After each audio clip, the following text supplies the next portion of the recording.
bless their hearts, they haven't spent a life working on plays, so they don't know what writing looks like. Yeah. And so then periodically, my God, you get to do a piece like Poor Things. And it's not just what writing looks like, it's what filmmaking has the potential of doing. Yeah. And I uh, would say that's true. I mean, I don't know when I've gotten to say it's only been in theater where I've actually got to say words that were sort of that imaginative, well crafted, just perfectly that character. Unless it's, unless I'm playing someone who's real, who, a real yeah, person. I have fabulous memories of you, of course. And, suddenly screaming in that brilliant Mel Berenson play we did when you just suddenly stopped and said, "My God, my best friend committed suicide. I feel nothing. What kind of actor am I?" Um, Yes. I still, yeah.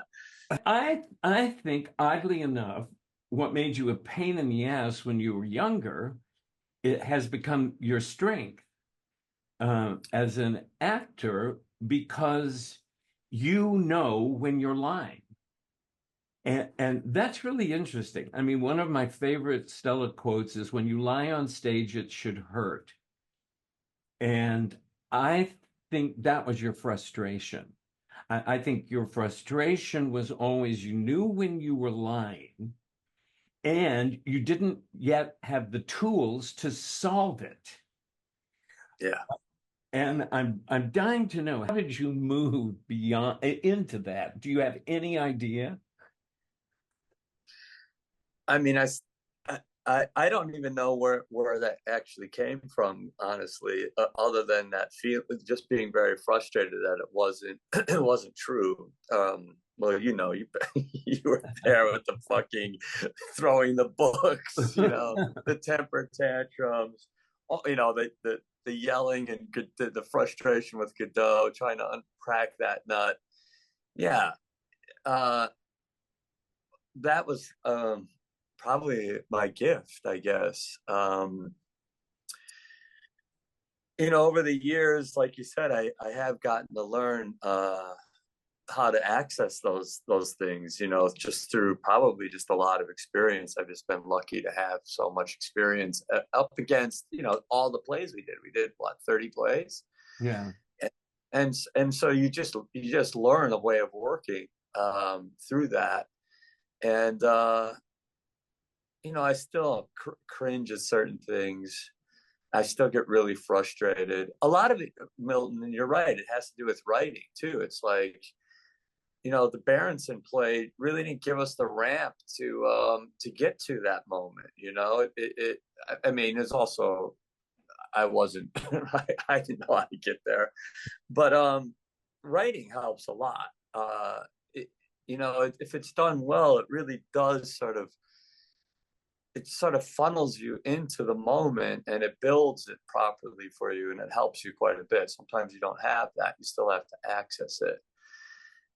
Uh, I guess you know what it is ultimately what I didn't have that I do feel like I've you know developed over the years is imagination.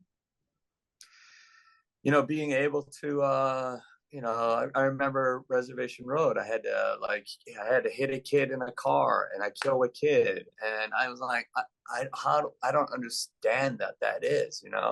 And so I just went to really building that event and seeing his face, at the moment of impact and uh, the fear and the shock and then the flash of the body bouncing off the car and into the ditch and the moments preceding that and that became the core image of that whole character's journey through that movie, and that's when I was really like, okay, if you invest in that time, and you build that the way we were taught to do it, that can feed you, and if you're open to it, it can move you. And so, that's something that I keep finding myself going back to.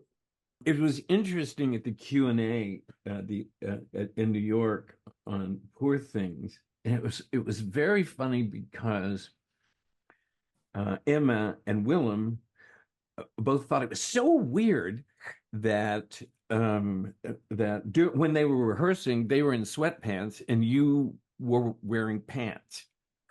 I was And wearing Tom Brown. oh, but I mean the thing that, and of course I was talking to my student Caleb about it, and I said, "Here's something you have to know." I arrived at rehearsal for Godot one day, and I said to our friend Tim, who was playing Pato, I said, "Where the fuck are Mark and Chris?" And he said, "They're on Hollywood Boulevard looking for boots." And so you finally arrived back, and I said, "The funny thing is, we did a revival of the production 10 years later." Just because we were all involved in the same theater and we were doing a fundraiser for the theater, and it was like a one night only thing. And I said, both Chris and Mark still had the boots and the costumes.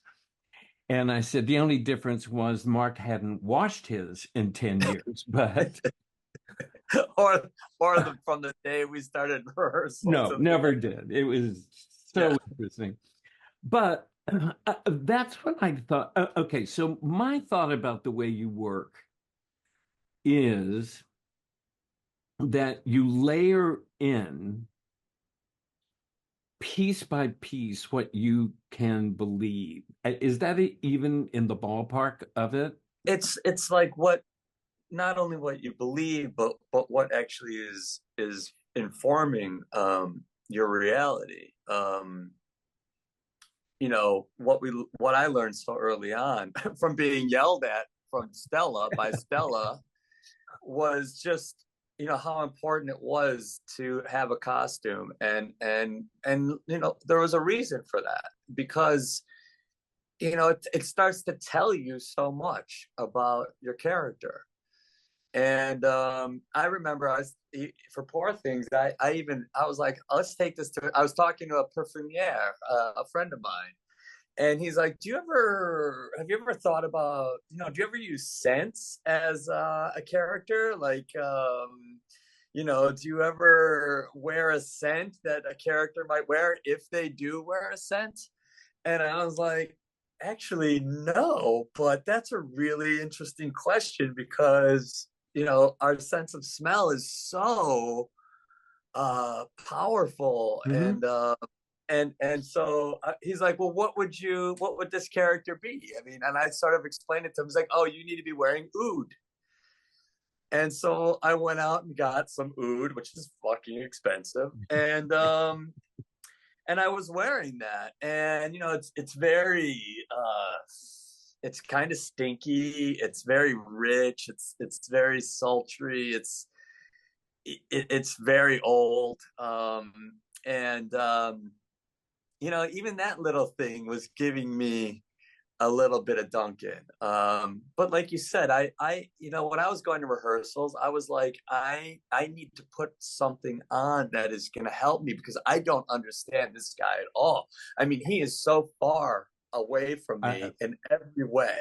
I love that you turned the part down when they offered it to you, and that you said to Yorgos, I can't play this part. And he knew you could, which I think he's a genius for knowing that. I can't believe I mean, I'm so grateful that him and Emma uh, saw me in this part when I really couldn't. I mean, who else is going to give me this part? Who else has this part to give? Well, I mean, it's yeah, like, this part doesn't exist. doesn't exist. And yeah, I was really selling myself short. And God, thank God, everybody, Sunrise, my team are like, are you out of your fucking mind? You have to do this. Of course you can do this. And I'm so happy I did. It was so liberating for me. You and I did two plays together early in our lives, and neither play were we ready to do. No. I which mean, was our, which was what we, it was such a luxury for us to do uh, theater in LA. the fact that we did Long Day's Journey into Night, which is, I mean, what the hell was I doing directing it? What the hell were you doing playing it? Fortunately, we had 5 months of rehearsal. And Yeah, even though that's become mythological, the truth of the matter is what we did night after night after night was go through every technique exercise we knew, trying to find it. yeah, And we had the time. And I learned how to direct and teach. And you got to experiment. And yeah. and that was really another gift. Um, So unheard of. Yeah, and nobody would ever have 5 months of rehearsal. And if we did have 5 months of rehearsal, there's no telling what we could come up with. And then, of course, the next play that we did together you know, for reasons that make sense but don't make sense was Godot. And but this is what I really remember. This is it's because I've seen a lot of Godots. And they never measure, I hate to say this, they never measure up to our production. True. And the reason they don't measure up, rather than actors who start from the outside and first do the clown act, you were working from the inside and layering on little by little. And another great Stella quote. I have a lot of bumper stickers of hers, and one of them is, "I can believe this much today." And I felt like that took me off the hook about everything. Wow. Yeah. It's like I can believe this much today. I don't have to do the whole performance. I mean, it's affected all my directing and teaching. Is I don't have to do the performance. I don't have to walk in with the way I envision it being at the end of the day. That's fine. But it's like I can believe this much today, and that's me, and that's fine. And I really do think that is an enormous strength of yours. And that's what that's what I mean. The reason I wanted to talk to you about it is because I think that's important. I think the way you built this over the top character, I mean, we believed everything. I mean, you said you were worried about the accident. And I said, well, how could you worry about the accident? It's an invented character. Of course, he has an invented accent. Who even knows if he's even English? Who knows? Yes, exactly. What is he? I mean, what made this, well, so going back to it, the seeds were certainly planted with the style that we found for Godot. And it was a similar process here because I did try the naturalistic version of this in my own time, and the hours that I'm wandering around talking to myself in the shower, when I've tried every single attempt at what this was, what the style of it was. And it was very similar to Godot. I mean, what we were banging against was what the dialogue, what was the style that the dialogue had to be framed in to make it actually work. And we like you said, it wasn't Chekhov. We kept bouncing off of this idea of realism, and it just kept kicking it out. It was just like, no, that is not it. And there was the cue of Charlie Chaplin. I mean, we were wearing those clothes. And again, it was like, how do you fit those? What are those clothes telling you, in the moment, but also historically? Like, who is the little tramp, And that's when, like, yeah, you were right. That's when we found it. But we were, this is what I believe today. We were working on that relationship. We were working on understanding what we were saying in this total fantastical world, and having to actually like justify what we were saying, coming from that place where you just couldn't say the words. It had to be motivated by some relationship. And so we had, it's that layering process. And it was like this, like that for this. It's like that for every movie I do, but I don't have the luxury of 3 weeks of rehearsal with the cast Yeah. playing. And trying things and being outrageous. And so in the same way, I got on the scent of what that style was. And once I understood what the style was, Yeah. I knew how far I could push it. And it said it had to be pushed that way. The dialogue, the script was telling me it had to be pushed that way, Otherwise, it just wasn't working, Milton. And for some reason, I know when it's working and I know when it's Yeah. not working. And it really is unrelenting. It's unrelenting. It's a nightmare. I mean, it's like, I think probably what scared me the most was knowing like just how brutal it was going to be to get there in a way. But you know what? It wasn't. And yeah, I mean, I had my crazy moment about the accent. I had my crazy moment about the hair. I had my like I'm always thinking I'm about, 4 hours away from being fired, and that's how I felt like. And by the way, the other day, Yorgos did say to Emily, she told me, she said, I don't know what I'm gonna do with him. Are you sure this guy can do this?